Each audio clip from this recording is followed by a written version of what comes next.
Ichigo is the quintessential steely tough guy, never smiling, never crying. But he wasn't always that way.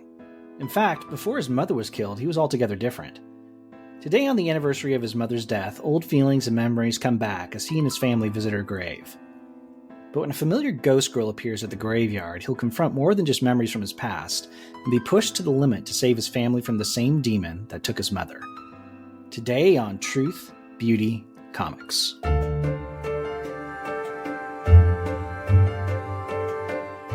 Welcome to Truth, Beauty, Comics. I'm Levi, a cartoonist. And I'm Felix, a guy who likes comics.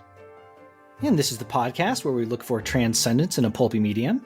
Today we'll be talking about the Bleach manga, Volume 3, Memories in the Rain. And, Felix, I've quickly become a Bleach convert. Pretty much was hooked after the first two volumes we read. I mean, it was really quick with me. And I'm still making my way through them, although the next issue is kind of back ordered, so I'm stuck waiting for Amazon to deliver it. But I would say that were I not a convert, this one probably would have gotten me over the line pretty well, because I think this is one of the better stories in the whole series that I've read so far. Yeah. This is one of my, I'd say, like top 5 favorite volumes. Because the thing with Bleach, a lot of the time, I think there's really good characterization throughout the whole series.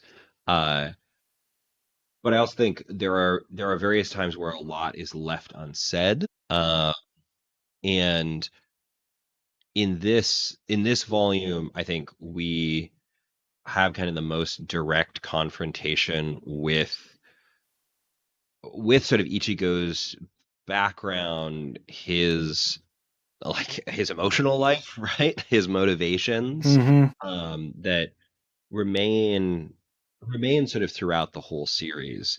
And it's also, I think, a really poignant story. It has very good action. The art is gorgeous. There's good sort of emotional beats with other characters in the background. Yeah, this I think I think it's just excellent. I think sort of if you can get someone to read the first 3 volumes of Bleach, they're usually going to be hooked. Yeah, I think this. You're right in pointing out that a lot of what kind of Tite Kubo does when he's writing is there's just a lot of subtext, and surprisingly rarely do people kind of just say what they're feeling. Yeah. I think a great example of this is kind of what's going on with Orihime in this book. She, and over as a character in general, but she clearly has feelings for Ichigo and probably likewise, but there's never a moment of, actually coming out and saying it. It's all kind of told through action and kind of the choices the characters make and their reactions that reveal certain things about them. I think it's a very, it's a great way of telling a story, and it's a very natural way, surprisingly, for how crazy manga can be, of kind of developing characters. But here, I think you do get the curtain drawn back a little bit, even though it's kind of drug out of the characters to some degree to explain what's going on. Well, and I think this is part of what I like so much about Bleach is, or I guess sort of almost the way that it's presented, right? Sort of in the individual manga volume, right? So for those who don't know, this was published as sort of weekly chapters for about 15 years. And then they're collected into individual volumes called tankobon. And in each volume with Bleach, we sort of mentioned before, there's this little, I don't know whether to call them epigrams or poetry, but there are these little sort of lines expressing the inner life of the character on the cover. And I really appreciate that, because it helps to contextualize what happens with that character, usually in that volume and often the one before or the one next. Because it's not particularly, I mean, it's such an action-oriented manga that you aren't always given a lot of time for that sort of reflection. This volume is a little different. I think this volume is one of the slowest paced. And even it is still a page turner, but I think sort of right in the case of the 3rd volume, it's Orihime, and you have this lovely sort of shot of her eyes sort of looking off into the distance, and it says, "If I were rain that joins sky and earth that otherwise never touch, could I join two hearts as well?" In the background of this volume, Orihime is this sort of quiet presence. Mm-hmm. This volume, I think, also you really get a sense of the kind of longing that Orihime has for Ichigo. Again, it's a boys manga. It's not like a romance manga. It's action. So this is sort of lurking in the background. But I find that really touching, and I think that Mm-hmm. this having this story quite early on is really helpful for so much of what Kubo does later in different story arcs as the characters become embroiled in sort of a bigger and bigger world, and as Ichigo Right. becomes more and more powerful, that there is this history to his character, and then also this, I mean, I don't exactly want to say relationship with Orihime, but tension. I mean, there is a relationship, there's a friendship there, obviously. But as that sort of grows, um, I think having this in the background is really helpful. You know, last episode on Bleach, we discussed a bit sort of the idea that unlike a lot of other shonen manga protagonists, Ichigo's goal is not, win some title or become a leader in a certain way, right? Fundamentally, his goal is to protect people, to help Mm-hmm. those he cares about be safe. And we kind of get that most explicitly here. Yeah. Because oftentimes in a lot of other manga, so like I'm rereading some One Piece right now, and so that's sort of on my brain, right? And within the first chapter, like Luffy wants to become the Pirate King and find the One Piece. So you've Right. got right this sort of singular motivation that's in the background for I think it's at like 120, 130 volumes now. And you get lots of other stories there, right? But you always have that kind of in the background as a sort of clearly defined goal that like at the end of the manga, if he reaches it, you'll be able to say, okay, he's reached it, right? He's found the One Piece. Right. He's the Pirate King. Whereas in a way, I think Ichigo's motivation is both more relatable and like a bit more sort of stressful, right? Because Right. he can never really say, okay, like everyone, no matter what happens, forever is just safe. Right. Right. No, that's a good point. I think that is a common, at least with other. The thing about manga and anime is it tends to kind of be meandering plot wise. I think because it's more of a it's a serial story, right? It's not something that's like we're writing one self-contained graphic novel or something. It's like, hey, we're creating a framework where the people will progress over the course of, in this case, almost 2 decades, right? But there's kind of a framework that they're working in, like you said, with One Piece, it's become the Pirate King.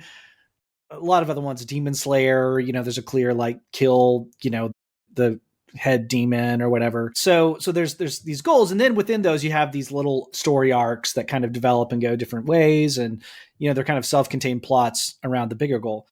I don't think there is really a as clearly stated a goal for Bleach, other than it's not like, at least not yet, Ichigo hasn't said, I want to become the greatest Soul Reaper of all, King Soul Reaper, or something Yeah, and like that's that. sort of never something that he articulates. Yeah, Yeah, he never really. Yeah, he doesn't have like a certain ambition, or there's not maybe a little bit, but there's not even really like one single villain that's emerged yet that they're all trying to defeat. Kind of more later, it seems like, but I'm still reading. So yeah, so it's interesting that really kind of the core is just him wanting to protect people, right? The people he loves.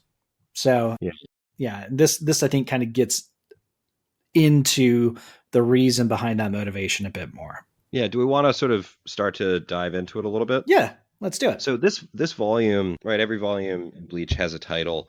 I've always really, I don't know why, been struck by this title, Memories in the Rain. So each all the chapters in this volume have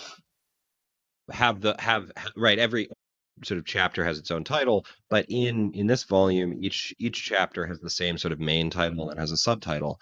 And the main title is 617, or June 17th. The first chapter opens with this sort of very dark series of kind of evocative, moody images in the rain. There's a power lines, there's a fence, there's what look like rocks with something splattered on it that, we'll come to find out is blood. And then there's that one image where you just see a bit of the hair of a little kid in the corner and then a lot of rain. And the next page you have sort of just black with white letters. And then it sort of moodily again moves to white, gray and white. It says, "That's the reason I decided I would protect them till I die. That's the real reason." And then the sort of chapter image is of Ichigo in all black, sort of surrounded largely by darkness, kind of staring out into space. Yeah. Then we have And a total tonal shift. yeah, and this image, I think I mentioned off mic that there are a number of images from this volume that have always sort of stuck with me, and that's one of them of just Ichigo, because very often, I mean, I really like Kubo's use of these sort of title pages. He'll often put characters into sort of different style fashions, and they'll be really cool and attractive and experimental. And I really like those. This is a little different, right? You don't even really see his clothes, but this just it kind of sets the tone Mm-hmm. for this Memories in the Rain arc. Um, so yeah, what did you think as a newcomer coming to this, right? As sort of the opening for this volume and this arc. Yeah, I think it's a good one. I'm trying to remember the other ones in particular. I think it sets the tone nicely. Honestly, I don't, that's kind of one of the, I think the drawbacks of reading the manga in like these volumes so quickly is I don't linger super long over these, but it is a really strong, effective opening. And that would tell you like, okay, well, this is kind of going to be a different tone than what's become before, simply because, what's come before is a lot more lighthearted, at least in the openings. Yeah. It's usually them like doing like various poses and kind of Yeah, like and fashion you've been ads reading or them in the something. 3-in-1s, right? So there's a little bit Yes. more of a kind of jumping from one to the next. Yeah, I like the 3-in-1s as I mentioned for the price point, but it does sort of change the kind of experience of each individual volume a bit. And actually, Yeah. this is funny. I don't mean this as exactly an advertisement, or sure, I'll say it's an advertisement for your comic, Open Your Eyes, but it actually reminds me a little bit of the opening of the first chapter of your Thank you. comic where you have that sort of Leonard Cohen line, and it's a very different kind of style from a lot of what comes Yeah. later, and then you sort of turn That the I mean, page and you yeah. get to a kind of more comedic everyday type scene that follows. Yeah. I think that I mean Yeah, that was something I definitely pulled from manga, not directly Bleach because I hadn't read Bleach at the time, but I do like that a lot. That there's just a little bit more of a freedom in manga to kind of just like you really don't do that in superhero books, right? Where it's mm. almost like we're doing like a tonal intro to what's going to happen, or kind of something that's a not a direct. It's almost like the intro to an anime, right? Where you have that at the Yeah, beginning of the show, and it's kind of just impressions of what it's about, but it's not clips from any part of the story necessarily, and it's more just kind of setting the mood. I've always yeah, liked it's a that tone poem. in yeah in manga. I think it works well, and thank you for noticing. That's cool. Yeah. I've mentioned before, but Levi's comic is genuinely good and worth reading. All right, so the chapter then shifts to a seemingly normal day in Ichigo's life. We learn that the modified soul from the last story has been placed into the body of a teddy bear who now goes by the name Cone. So Cone wakes Ichigo up, which naturally annoys our hero. Hijinks ensue, and Ichigo is his normal sort of brooding self till he glances at his watch and realizes what day it is, June 16th. At school, the girls are comparing their homework when Ichigo enters the room. Orihime sort of energetically greets him as she's wont to, but she's taken aback when Ichigo responds with a large smile and very friendly words in a way that just is not his usual. Orihime wonders aloud what's the matter. Tatsuki is impressed that she noticed so quickly, since Tatsuya, who's known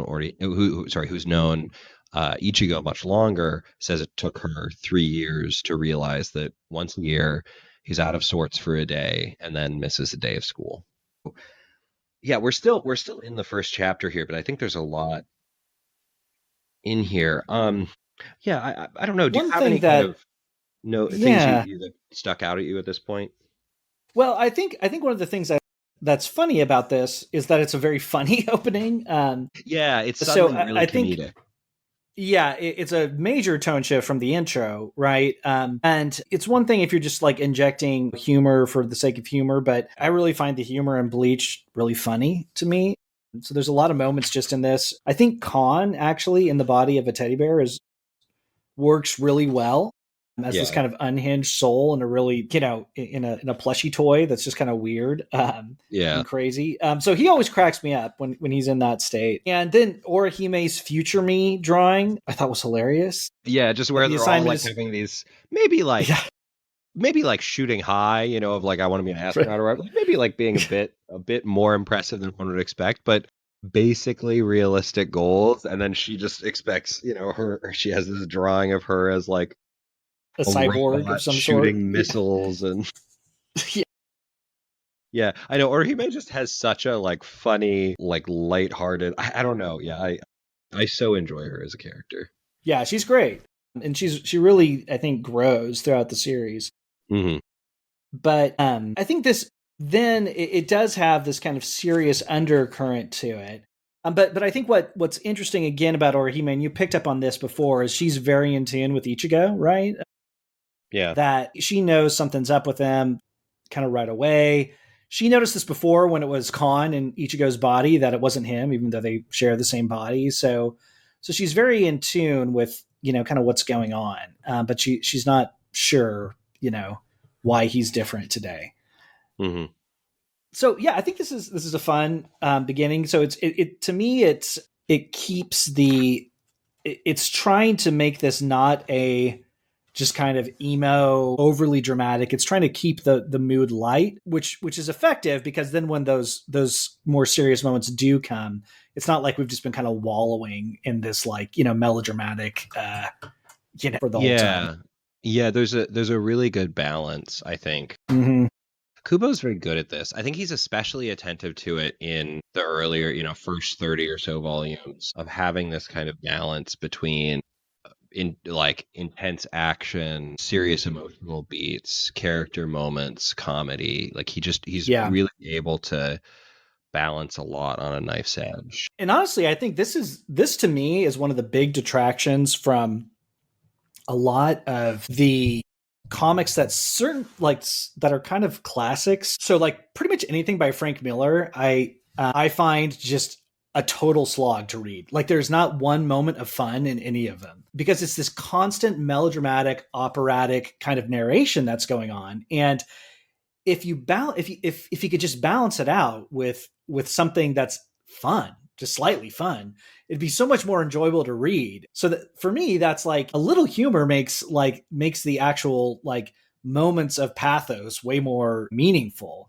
than if you're just constantly like just miserable and everything is just like about how tortured you are. Yeah, So there's I a don't know. certain Oh, go ahead.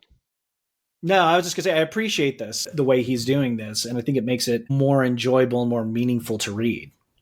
There's a certain sort of emotional realism to it, right? Because even when someone is deeply depressed, right, they still are existing in the world.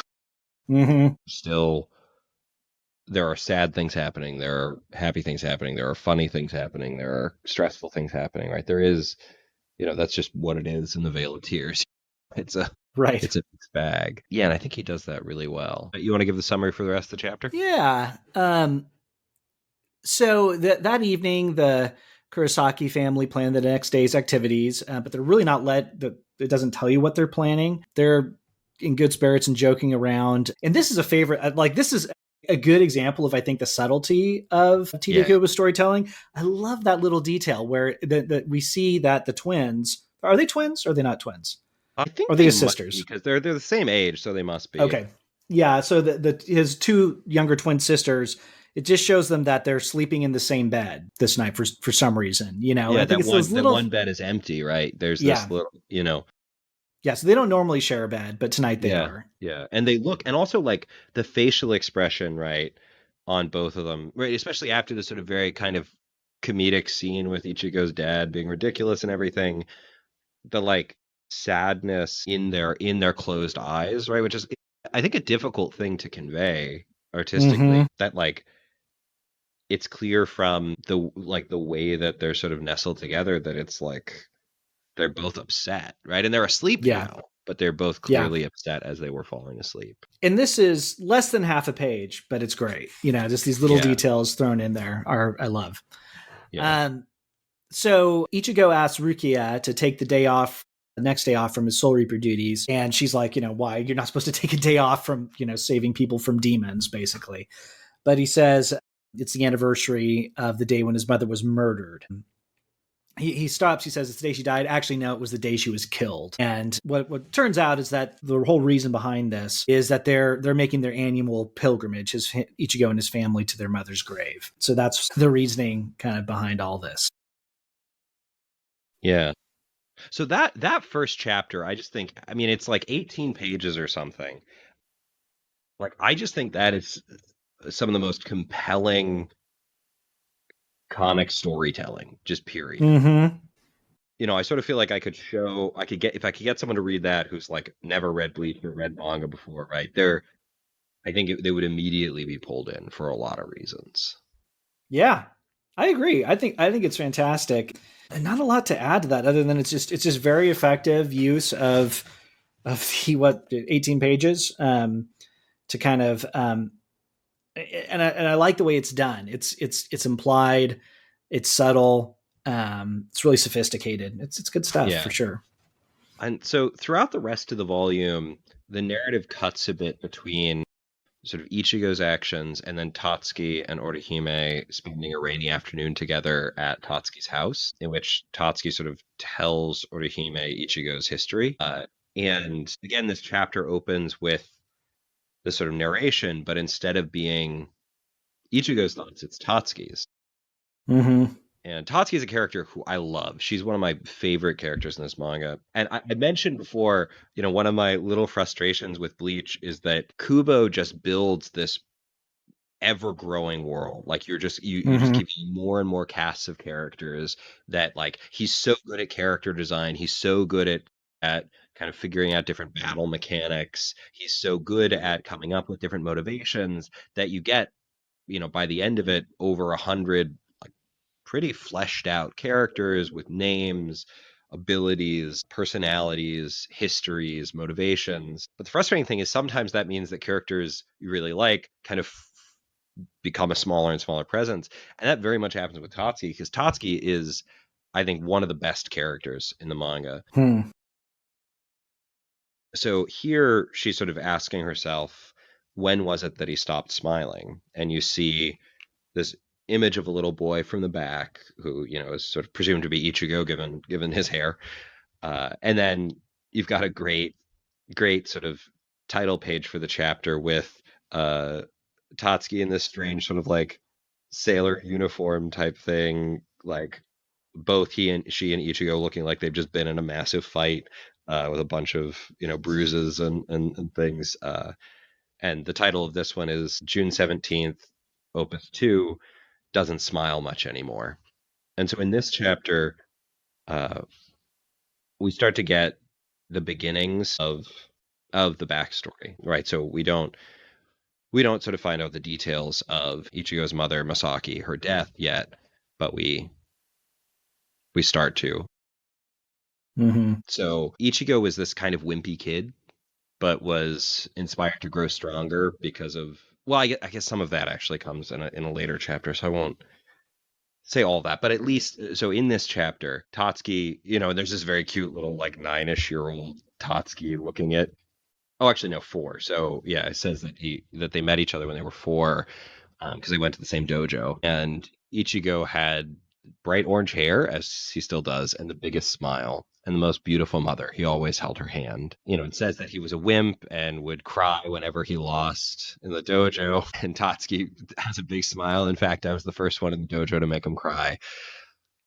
But as soon as his mom showed up, she remembers, even if he was crying, Ichigo would get this huge smile on his face. It says, I hated that. I mean, what kind of boy smiles when he loses? And again, there's like, I just think this is right. And I mean, so, you turn the page and then it's pretty soon back to this the story, right? You have a little bit more of the memory with, I'd see this grin and think, what a baby clinging to his mommy.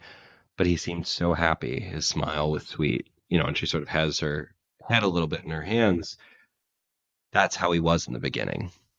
And this is striking given kind of the character Ichigo has, right? We sort of know what Ichigo is like. He's not like that now. Mm-hmm. And also Tatsuki is often kind of a bit more of a jokey character. So to see her, right, she's very close friends with Orihime, kind of speaking very frankly about these memories. Yeah. With her is a really striking beginning to the chapter, I think. Mm-hmm. Yeah, it's good. It's good framing. I do love some of the just even the perspectives he picks on the different faces, just picking out the different details of how to kind of because gosh, the story can get so frenetic and stuff, but just in these calmer moments, he really picks just some really lovely framing. I think it's cool just to see how even little things. Little choices he makes where she says, and think I'd see that grin at the top of page 410 in my book, right? But it's not him smiling, it's his eyes smiling. There's some little like kind of tears in him and stuff like that, but you can see he's smiling. Yeah. Interesting choices. I mean, it's just creative. It's there's just a shot of her hands folded. I love reading these because I'm like, wow, that's really cool. Like, just the choices he's making of like not just being right on the nose. Here's a kid smiling. Let's actually like zoom in on a specific detail that's more evocative and kind of gives kind of a flavor for what's going on rather than just like a direct repetition of the dialogue that's on screen. Yeah. I mean, so, I have a 3-year-old right now, and like when he's really smiling, that is the way he smiles. He's got like a big smile. His eyes are just so smiley. I always think of this one Roald Dahl book, Danny, Champion of the World, which is about a boy and his father, and it's narrated by the boy who says that when he thinks of his father, he always thinks of his smile because he never really smiled with his mouth. He only ever smiled with his eyes. When he smiled with his eyes, it was, I forget how Dahl describes it, but it's, sort of all encompassing. Like you just have this sense of happiness and warmth from them. And, my 3-year-old definitely smiles with both, but when it's smiling with his eyes, like it does just sort of touch you and grab you. And that's just such a kind of great thing to kind of quietly call attention to. Yeah. Yeah, because that is one thing I think Kubo, like, he can be very showy in the action panels, which he should, but he has this, as you said, subtlety. Can we talk about Izzet a little bit? Because he's like, whenever he shows up, he's one of my favorite characters. Oh yeah, his dad. Yeah, the dad. So we then go to this kind of comedic scene as they're trudging their way up this big hill, and they being the Kurosaki family, and the girls are sort of. Yuzu is saying the hill is hard, and the dad says, "Come on, Yuzu, you can do it. Let Daddy show you how. Look, I'll walk the rest of the way on my hands." And Karin says, "Do not make eye contact. Attention will only encourage him." Just this whole sort of comedic series, and the whole time, like Ichigo is just kind of watching. Yeah.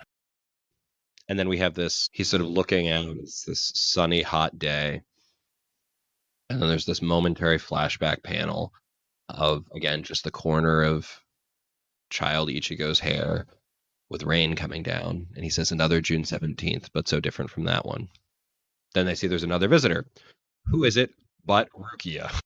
And Ichigo is very annoyed that she's there, denies that she knows her, that he knows her, and then says, "Oh, now I remember we were best friends in junior high, like brother and sister. It's been so long. Give me a moment to reminisce. Alone." And runs over. Yeah. Hilarious line. Karin thinks that, he's getting to that age, must be, a secret girlfriend or something. Well, Rukia Rukia and is living in their house too, so it's kind of a secretly, yeah. it's yeah, secretly she's like living in his closet. So you'd think the girls might pick up on this at some point, but like no. So Rukia is kind of questioning. You said your mother was killed, and then he's sort of denying it, and then Rukia says, could it be possible that she was killed by a hollow? You have such high spiritual pressure, and so does your sister. Could it have been that the hollow was attracted to you to his kids? And he gets really angry and says no, um, just leave it alone, and then runs off. We cut back to Tatsuki and Orihime. Tatsuki says his mother died when he was 9. I was only 9 myself. I didn't understand. Anyway, he was 9, but still clinging to his mommy like a baby chimp. Then she died.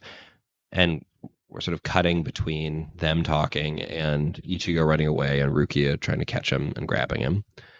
He didn't show up at school for a while, so I went looking for him.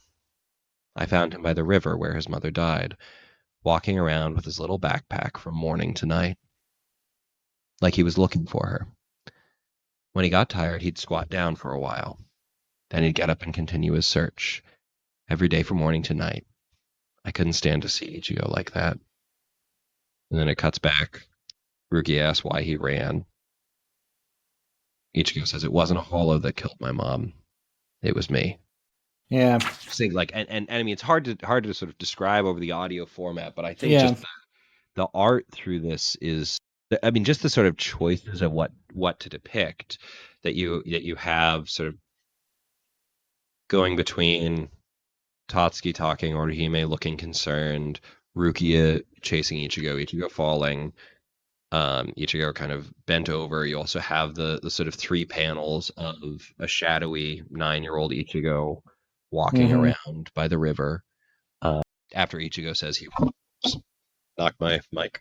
After Ichigo says he was the one who killed his mother, zooms into Rukia's eyes, and then we see a sort of strange zoom into this kind of ethereal girl dressed sort of strangely. Mm-hmm. Mm-hmm. Yeah, I don't even exactly have any kind of comments to make on it so much as just to say it's really effective. Yeah, it's good. Let's keep going. Essentially, we're now Rukia is kind of reflecting on what he revealed to her, and we see is this the one where we kind of get a bit more of the This is reasoning the one kind of where we get behind? the actual sort of flashback Yeah, I with mean, her death. Yeah. yeah. So it's pretty much like so Ichigo, as we known him, is a real tough guy. He was not always that. He was a wimpy kid, as we've kind of realized in this volume. But he's inspired to grow stronger because one of the meanings of his name is one who protects. And he's learning martial arts, but keeps losing to a girl, Tatsuki. But one day while he's out with his mom, and is this after martial arts or is this just maybe it's not? Maybe it's not after I the don't martial. think it's specified sort of where they're walking from, but I think it's sort of implied that it's after. Yeah. Yeah, he's 9 years old at this point in the story or the flashback. They're walking in the rain, and he sees a ghost girl standing on the side of the road, looking like she's going to jump off a ledge. And this is one of the things that we've kind of known from the beginning with Ichigo, is that he can see ghosts. But what he says is he was too young at this point to tell the difference between a ghost and a real girl.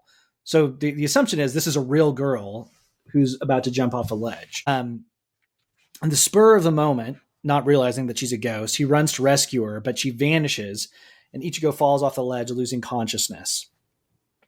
And when he wakes up, he finds that his mother is dead and the ghost girl is gone. And in his mother, it says, she tried trying to protect me, but a bent piece of metal hanging from a passing bus, or maybe it was a piece of glass, killed her. And because her back is all like torn up, right? There's kind of blood everywhere. And that's why he blames himself. Meanwhile, back at the graveyard, Yuzu and Karen, his 2 younger sisters, are wandering around and encounter the same ghost girl, the one that we kind of saw mysteriously at the end of the last chapter. But only Karen can see her because she also has kind of spiritual powers. And as it turns out, there's a hollow with her. So what do you think kind of, we're up to this point that of the story. We've kind of gotten the flashback there. Any thoughts from you on how this information is delivered? Yeah, I love this flashback. And also the sort of chapter art too has this Mm-hmm. I don't know exactly how to describe it. It feels almost I mean, it feels a little bit like memories, right? When you're trying to remember something Yeah. far back, you kind of have a series of images, right? And you kind of have that for the cover art with his mother's mouth, the rain, Ichigo as an adult, sort of some, I'm not even sure what one of them is, and then like power equipment. Do you Yeah, think his mom looks like Orihime? I mean, she doesn't look just like Orihime, but yeah, I think they look sort of similar. They have the yeah, same color hair, and yeah, they're that both was the thing that well was like, endowed, yeah, and they both smile a lot. yeah. I was wondering if he was kind of making that connection or something like that. I'm not Yeah, sure. I think that is sort of Just because implicit. Yeah, Orihime features so much in the background of this story. yeah. Yeah, I think they all. I think Orihime does kind of remind him in some ways of his mother. And it mentions So, right. I never saw her cry or get mad, not even once. Parents' moods have a big effect on their kids. I think she knew that. mhm, Whatever happened to me, if I was with her, I was okay. And then there's this sort of little drawing of he says that it wasn't just him. The whole family revolved around her, and it sort of set them yeah, like a solar system. It's just there are people who I think it's quite fashionable, at least on sort of YouTube style storytelling criticism, to be very down on flashbacks where someone sort of talks explicitly about things. Meanwhile, like hmm one of my favorite filmmakers is Terrence Malick, who basically his movies are, weird shots of things happening as a character kind of whispers about like their interior lives to them. So I really like this yeah, flashback and think it's really effective. And I just that image of Masaki dead, I mean it's bloody, but it's black and white, so it doesn't sort of feel violent, but like having jumped to protect her son with the blood on the rocks. Um, like that image has always stuck with me. Like that, I just think hmm that's so. I mean, it's heartbreaking. It's so well done.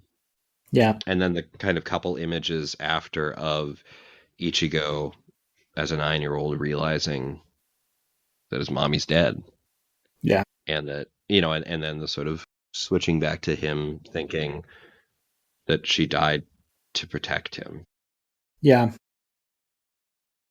Yeah, and then it cuts back to him to Ichigo at her grave saying, "I tore the heart out of our universe, me."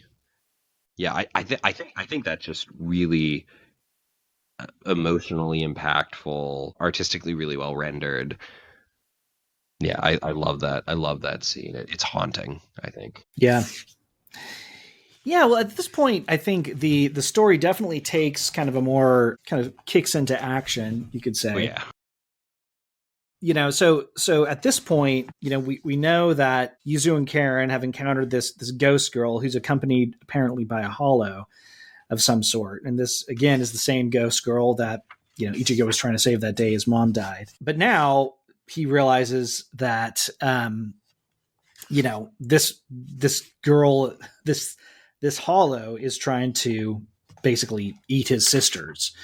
Him and kind of Rukia run to the rescue and arrive just in time to save the sisters. But and this is a cool twist. I thought this was a very cool little just mechanic that he comes up with. As it turns out, this ghost girl really isn't a ghost at all. It's a puppet that this hollow uses to kind of lure people.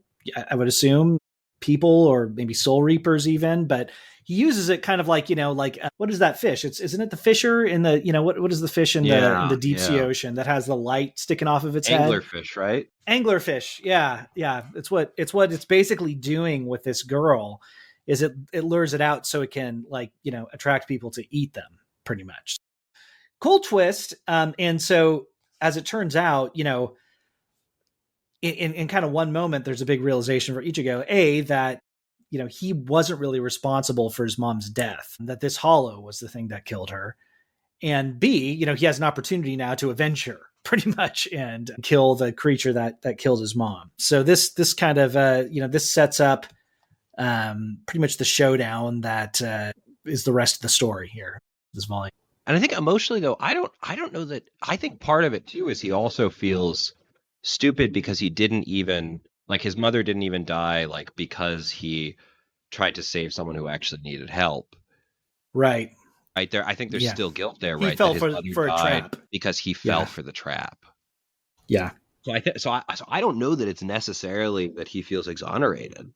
True. I mean, I Yeah. think there's some of that, but I think there's also still a kind of right, and part of this is even though this is a much more sort of let's say interior, there's a lot more sort of explicit interior storytelling in this volume than in a lot of them. Even so, I think that is kind of left a little ambiguous of how much of this is his anger at Grand Fisher and how much of it is still a kind of sense that it's his fault his mother died. Yeah. Yeah, it's true. It's not really spelled out, huh? I do think the Grand Fisher is a very cool hollow. I mean, we've talked a lot about Kubo's giftedness with character design and creature designs, but this one's really weird. It's like hairy, and it uses its hair in combat. It has this intimidating mask, and it's just a cool idea, I think, to kind of use these kind of little girl puppets to attract his prey. It's clever and it's creepy. He's a creepy one. Have you ever seen the Beatles' Yellow Submarine movie? I don't think I have actually. Okay, Does he there make an are appearance there? no, it's there are it's this strange trippy film. I don't think I can share my screen while recording, but later look up just Google, Yellow Submarine characters and there are two different ones that sort of particularly reminiscent of the Jeremy, which is very weird character, and then the Blue Meanies. He always like his face always reminds me of a like kind of even creepier version. I don't know why. I have no idea if Kubo ever saw it, but given what a music fan he is, there's a fair chance that there might have been an inspiration there. Yeah, very possibly. Uh, but yeah, so Ichigo tells Rukia to let him kill the Hollow alone. Akon's soul is placed into Ichigo's body and helps reassure Ichigo's sisters that everything is okay, pretending to be Ichigo. Ichigo fights the Grand Fisher, but he's tougher than any Hollow he's previously encountered.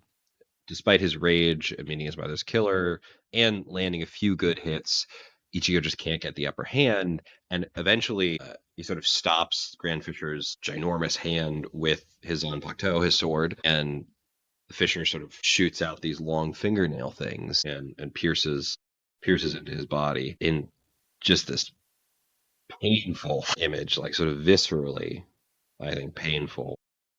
Mm-hmm. Yeah, and sort of there's a lot of kind of back and forth in the fight. But yeah, so this is sort of let's pause there. Sort of the fight up to this point before or the kind of additional Yeah. twist. Anything you kind of notice as a new reader here? I do just think with each fight, it seems like his action kind of improves. I think this one really did stand out to me. Some of just the movements that Grand Fisher does remind me a lot of just I'd say especially when he's like jumping above him and just like he's so creepy. You don't really have a good sense as to what he actually is. Like his body doesn't make a lot of sense. Yeah, Reminds me a lot of like just kind of some of the stuff that Ghibli will do, where they'll have these characters that just don't. It's like they fit into kind of an uncanny valley of some kind, yeah, where it's like they have certain features that are recognizable, but the way their bodies are structured is not. And it's very creepy and unsettling, and just kind of the way they move. I think this is, I'd say, one of the better ones that he's done here. And there's just some pages that really stand out to me. On another note, I do think the when Khan has to kiss Ichigo is totally hilarious. that's so funny. Yeah, that scene of him sort of having to like because it's just like the chapter starts right with Cohen yelling no like look, you don't have to kiss him, you just have to get really close so that I can pop the little like mod soul pill into Ichigo's mouth. Says, "I don't want to get real close. He stinks. He stinks. I bet he doesn't brush his Yeah. teeth. Please, Rukia, no." And then there's just the strangest image. I don't know what to make of that panel, but it's hilarious. So funny. I think it's just like Cohen's mind at the moment. I can't even try to describe it. It's just Cohen saying, Cohen, like total perv for women in these situations, says, "Oh, Father, Mother, please forgive me. My purity has been plucked like a flower." It just kills me. I don't know. Cohen Yeah, is just, I think, just such good comedic relief. totally. He's so well. I love him. He's also really amusing. I think I mentioned in the anime, the anime has like many faults, right? You were mentioning this tendency of the kind of serialized nature to draw things out, and like, yeah, it can draw out mangas, but what it really draws out is animes based on mangas because they get catch up, and then you've got a half an hour episode about 18 pages of like a fight about to happen, and you just sort of have this happening for weeks and weeks. Everybody always makes fun of Dragon Ball Z for it. Um, there's a lot of filler in the Bleach anime, and so if you just like skip the filler, it's not nearly as long. But some of the filler are very like cone centric and very funny. So Okay. I really I do enjoy it. find that it's weird because I think I do wonder sometimes there are certain manga characters that I don't feel like translate, and they're usually the humorous ones. Like I really enjoy Demon Slayer a lot. I think it's very good, but there's one character on there that's just kind of the typical kind of screaming anime character, that everything's over the top, everything's like snot coming out of his nose, freaking out, and it's just like nails on a chalkboard for me. Mm. So I wonder if it's interesting to hear that Khan actually works well in the cartoon. I mean, I don't At know. least for me, I find him. Yeah, it's just something about having the character yelling constantly that gets to you. I Yeah, think that's once you add a voice actor. that is something funnier in a comic. Yeah, it can get old, especially if you got headphones on. And one other sort of note on something you said, it's one thing that's very impressive about Kubo's art for me is like you can understand the movements when he Mm-hmm. wants you to, like when he wants you to have Yeah, a clear understanding of what's going on. But then he also does a thing where he'll intentionally disorient you if Ichigo is disoriented in a fight. And that it's just really impressive because it feels like you're watching an anime rather than reading a manga sometimes because it's yeah, just like I have a clear sort of movie in my head as I'm yeah. reading. And I think he's better at this, like, than a lot of other manga But artists. yeah, no, I mean I think he's the master of fight scenes. Yeah. Right? Yeah, because it's funny because after reading this, I went back and read some Demon Slayer anime or Demon Slayer manga, and I was like, the action really pales in comparison. And it's a good manga. I mean, I think Yeah. the story is very good, but man, No, but I mean Bleach is for yeah, action, I think Bleach is just like top 5 all time. Like he's really on but a different level. Yeah, yeah. it's really, really impressive. Yeah. Want to keep going with the story? Yeah, let's head to the end here. So the Grand Fisher produces a puppet of Ichigo's mother, and he explains that though he does not actually remember killing Ichigo's mother, he was able to extract the memory from piercing Ichigo's skin earlier in the fight. The Grand Fisher says he will use the image of the one person Ichigo could never hurt. So speaking through Ichigo's mother's mouth, the Grand Fisher asks our hero to lower his sword, saying, like, don't cut mommy, right? Real psychological manipulation. Yeah. But then he stabs Ichigo right through the puppet, like, right through the chest, nearly killing him. And, telling him that, his anger is weakening him and he's the weakest Soul Reaper he ever fought. So the tide is, things are not going well for Ichigo at this point. Stabbed through the chest and, facing his mom. So at the same time, which is an interesting side plot to this is, Rukia kind of knows that Ichigo can't win. It's been revealed that the Grand Fisher's killed like something like 56 other Soul Reapers. He's like a fairly formidable adversary.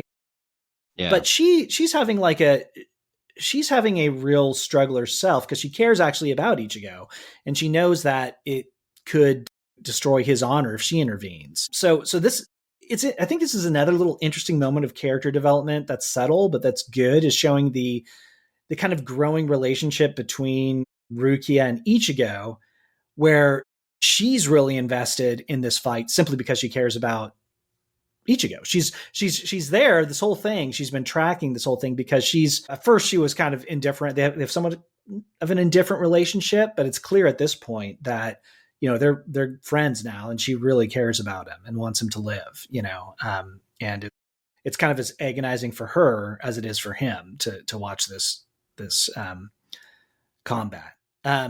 So basically, while the fight wraps up, is while still impelled, Ichigo manages to kind of mortally wound the Grand Fisher's body, but the Hall transfers himself into the puppet body of his mother and escapes. And so it's not so much a victory for either one, but something of a draw to be kind of concluded later. And I assume later that the Grand Fisher shows back up, because it seems to be really teased, but I don't think I've come across him in the books I've read yet. And it's not in the way you expect, but yes, there is a return. What volume are you at? Okay. Oh gosh, I think I'm in the 30s. Right, I won't say. I'll tell you stuff off mic. Okay. All right. I don't want to. Yeah, no spoilers there, I suppose. Yeah.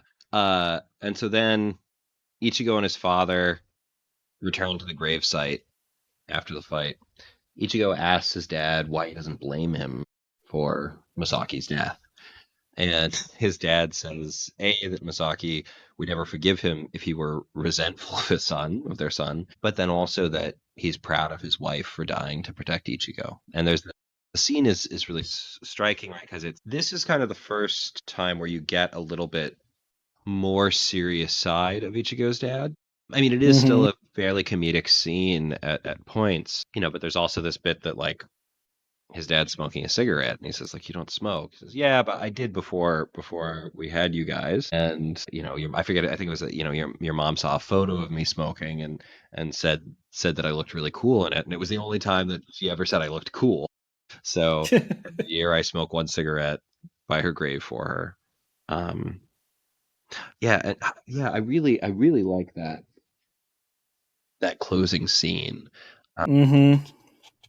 And it does, right? Oh, go ahead.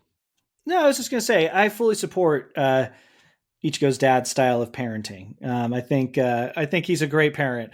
He's way more insane that, like, I mean, you think how many single dads there are in stories, and like every Disney story is a single dad. No one's as good as a dad as Ichigo's dad. Like, he's no one's as violent either. No one's as violent, but he is just he's given it his all, and he's trying to raise Ichigo as best he can. And I do think you get in this moment, though, kind of that a lot of what he's doing is an act to some degree. That I get the sense reading this, not an act, but it's making himself ridiculous for the sake of his kids to some degree. Yeah. That he's trying to lift their spirits and this is typical dad behavior, I kind of think, where you do dad humor, not because dad humor is, really good humor, but it's for your kids, right? You're doing it because it makes your kids happy, and I think he's kind of like really extreme dad humor, taken to, like, manga style levels, but he's a great character. And you kind of get a little glimpse that, there's a lot more going on with him here. Yeah, absolutely. And you'll find as out a parent more later. And then sort of one last kind of thing on the tease, right? So the last 2 pages of this volume and of the chapter are Grand Fisher seemingly being kind of tortured over having run away without even using all of his powers. It says, you played with him too much. And then this is foreshadowing for... Kubo's storytelling is fascinating to me. This is foreshadowing for like 20 plus volumes in the future. There's going to be some major stuff around this. They're sort of torturing him and says, look, we got his mask off. This fiasco will not be repeated, right, Grand Fisher? And Grand Fisher stands up and looks completely different after the mask is taken off. Still very hollowy, but also very different. I'll never give a Soul Reaper a chance again, Ichigo Kurosaki. So again, this is setting up world building that is going to be paid off in a very long time. It's wild. Like, in the first chapter, Kubo's just fascinating to me. Like, in the first chapters of the whole manga, in the like cover page thing, there are some characters in the background, and like Orihime is there and Ruki is there, but also like there's a character who's introduced in, I think, volume 20. Yeah, the things he sort of sets up. Interesting. All right, so closing thoughts on this volume. Yeah, I think this was, and having read quite a bit more, this one is a highlight. I think it's one of the better stories out of a very, very good, series of stories. But this is one that I'm probably going to return to just for inspiration, really, on just because of the art, the storytelling beats, and yeah, I think it's great. I think it's a fantastic one, and if it's probably if I were to say you're giving Bleach a try, read to this point at the very least. And this will because once you get here, it's you kind of get a better understanding of what it can be. Yeah, absolutely. I've probably reread this volume 5 and volume 13 more than any other. I'll sort of, especially in high school, sometimes just like pick one of those three up and just read it. Yeah, it's both like excellent kind of action and everything, really good humor, but also very moving emotional and character beats. Yeah. Yeah, so 5 stars from me. Okay, so next week, in honor of the holiday season, we will be reading A Christmas for Shacktown, a classic Donald Duck story by Carl Barks. It's a heartwarming story, one of my favorites, probably one of his best. But yeah, we thought, what better as we're moving out of Advent into Christmastide to talk about a classic Christmas comic for you. So I hope you'll join us for that. If you enjoyed this episode of Truth Beauty Comics, there are 3 things you can do to support it. First is just to keep listening and tell your friends about the podcast. The second is to review the podcast, giving it 5 stars wherever you listen to it. The last thing you can do is consider contributing to our Patreon with a monthly donation. For as little as $3 a month, you can get perks like access to exclusive episodes, voting on topics for upcoming episodes, and even an original drawing from Levi. But most of all, you can help make this podcast sustainable. That's the end of the episode. You can reach us at truthbeautycomics@gmail.com or on our social media accounts. Thanks for listening. Remember to take comics seriously and have fun while doing it.